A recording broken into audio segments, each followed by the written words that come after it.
Hey, welcome back guys. So today on this video, we're talking about Cash App, and more specifically, I'm going to try to answer a question that I've been getting a lot lately, and that is, can you use Cash App to pay? So let's go ahead and talk about this. First off guys, it's going to be a quick video, but I'll be sure to go over a couple of different ways you can use Cash App to pay. But why would you wonder if you can use Cash App to pay? Well, that's pretty easy.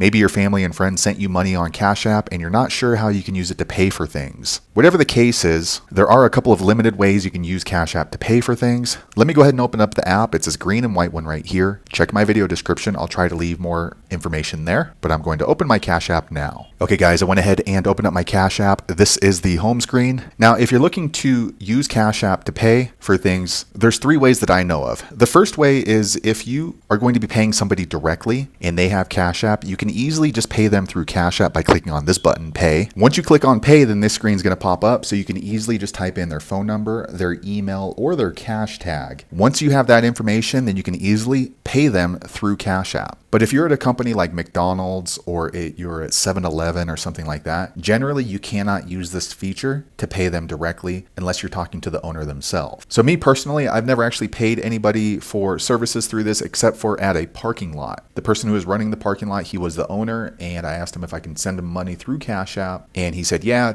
and he gave me his cash tag, and I just transferred the money for my parking fee immediately through Cash App. So again, you have to pay somebody who is the owner of the company and they're willing to accept it. Be careful of who you send this money to, because if that person says they're the owner and they're not, you may end up sending them money through Cash App and it goes to the wrong person. So that's the first way that you can use Cash App to pay for things. Let me go back to the home screen. Okay, the second way that you can use Cash App to pay is through the Cash App Cash Card. This is nothing that is immediately issued from your Cash App. It is something you need to apply for. And how you do that is you go right down here to this little credit card looking feature here on the bottom left.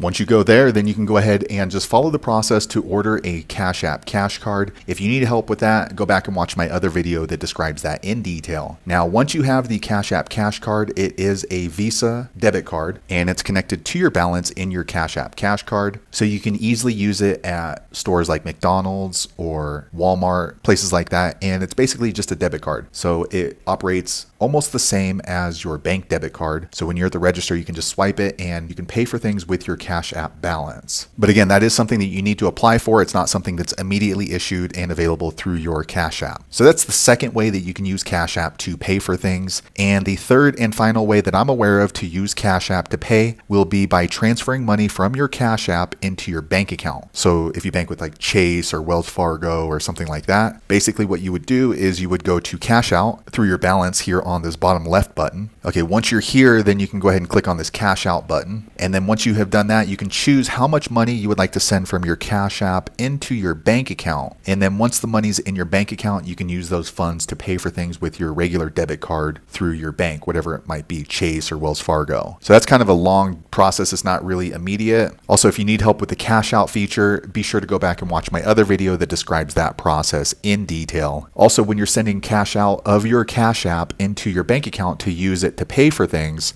a lot of times it's going to take 2 to 3 business days, so it's not really immediate. They do have an instant transfer fee if you have connected your bank debit card to your Cash App, but there's an additional fee for that. But if you're okay with that, that feature is available and you can go ahead and instantly transfer the money into your bank, and that way you can use your Cash App funds to pay for things in real life. So there you have it guys. If you're looking for information on how to use Cash App to pay, that's the best information that I know. If you know another way you can use Cash App to pay, be sure to leave a comment below. Let the rest of us know. Hopefully you found that video useful. If so, click thumbs up or maybe consider subscribing to my channel, and I hope to see you on the next video. Thanks again for watching.